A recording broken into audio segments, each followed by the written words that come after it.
Shalom. First and foremost, I'd love to give all praise and glory to Yahweh, Ba'ashem Yahushai, Ba'ashem Hakodash. Double honors to my teachers, the head apostles and elders of Great Millstone of Will and teach sound doctrine, and the Kazakh Shalom to hopeful elect. Real quick, I just want to go into what happened in Cincinnati. This is the fulfillment of Isaiah 19. There's going to be more of this to come. But it's Isaiah 19.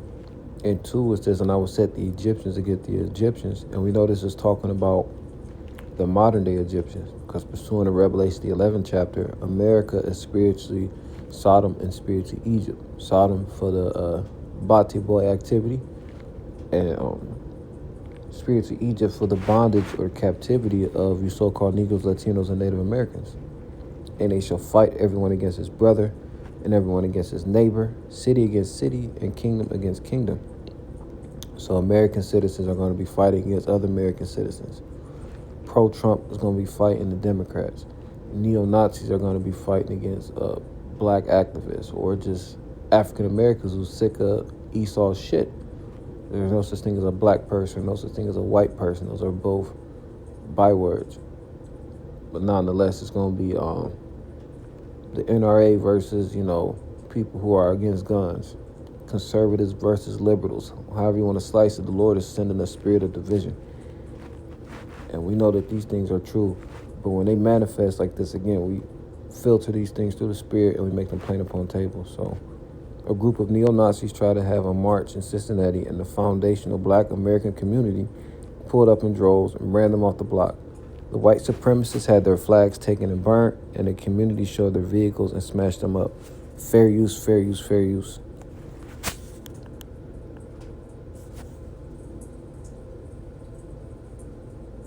What's being blurred out are swastikas.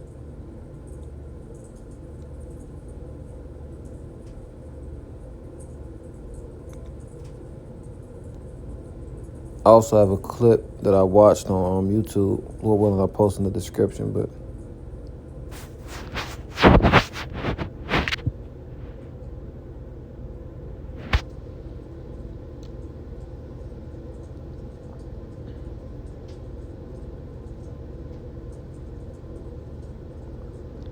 and the police said that what the Nazis were doing was crazy, for lack of better words, but wasn't unlawful.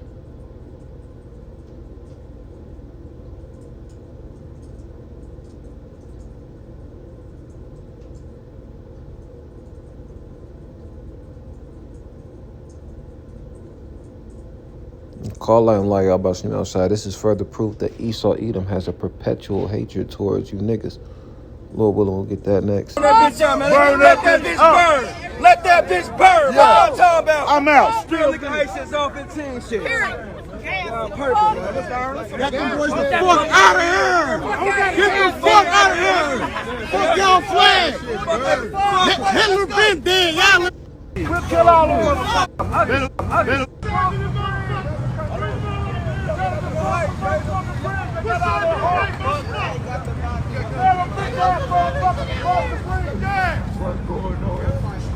We got these punk ass Nazis out here, y'all. Y'all thought I was gonna in the zone. I'm on my way to DJ, man. I done came. What the fuck wrong with these motherfuckers? They done lost their goddamn mind. They want to die today. Fuck these bitch ass motherfuckers. They want. I just want to pause and make a quick point real quick. I might not show all these things, but if you're tired of hearing the same scriptures over and over again, go look at somebody else's videos. Just like I'm pretty sure people got tired of hearing Noah talk about the flood. But guess what? When that bitch came, they probably wished they had an opportunity to hear him speak one more time.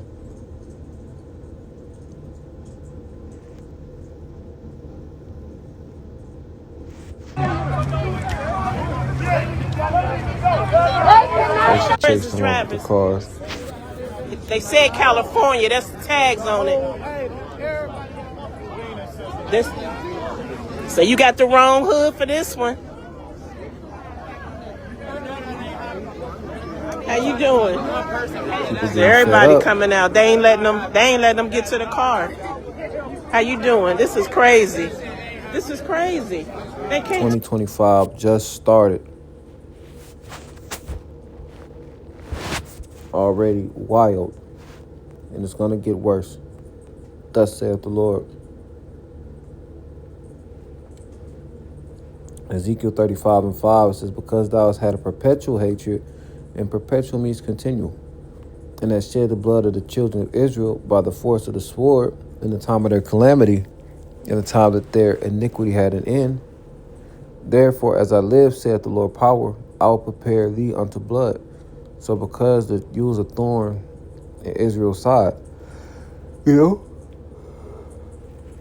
like we mentioned on the line, we brought up that Job, how the sins of his youth follow him generation after generation. So from the time when they scream, raise it, raise it, raise it, up until they beat our heritage out of us, to the civil rights movement up until now, Esau Edom has been our number one enemy. And they're persecuting you so-called Negroes, Latinos, and Native Americans. We're seeing it with the ICE, you know, how they did the one Haitian Jake, the so-called Haitian, how they doing the majority of the Northern Kingdom. And when I say majority, I mean majority of the deportation and stuff like that to Issachar and Ephraim.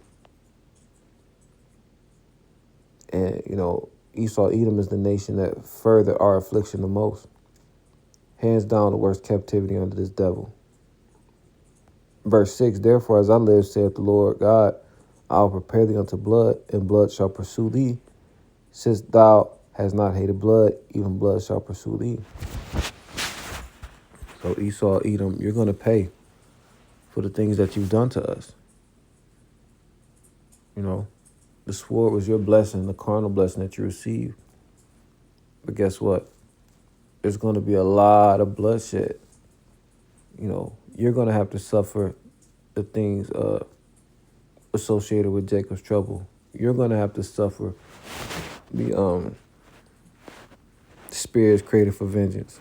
You know, most people are going to have faith in Esau's system and his chip, thinking about Isaiah 30, and woe to them who do. So, Esau, Edom, you're going to have to suffer that grievous sore that you get from taking the tiny tech.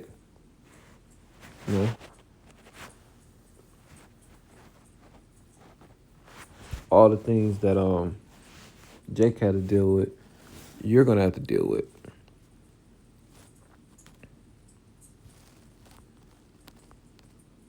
Deuteronomy 30:7, it says, and the Lord, thy power will put all these curses upon thy enemies and on them that hate thee, which persecuted thee.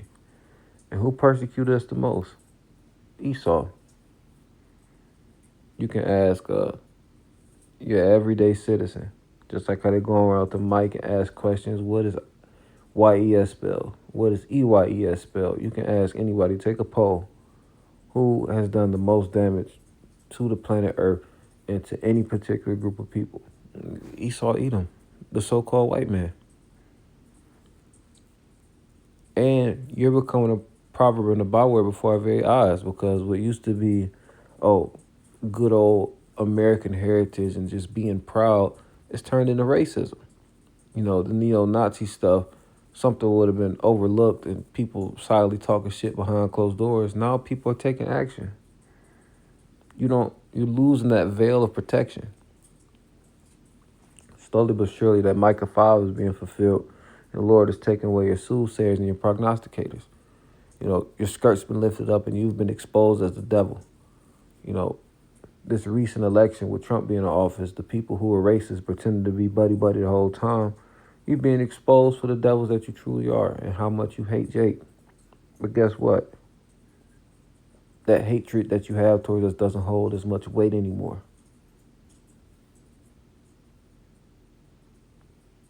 This ain't the times where Emmett Till was unalive for that false accusation of whistling. You Karens are being called out, you know. A lot of stuff ain't making the news, but Esau getting their ass whooped for fucking with Jake, man. Because when you have nothing to lose, eventually you lose it.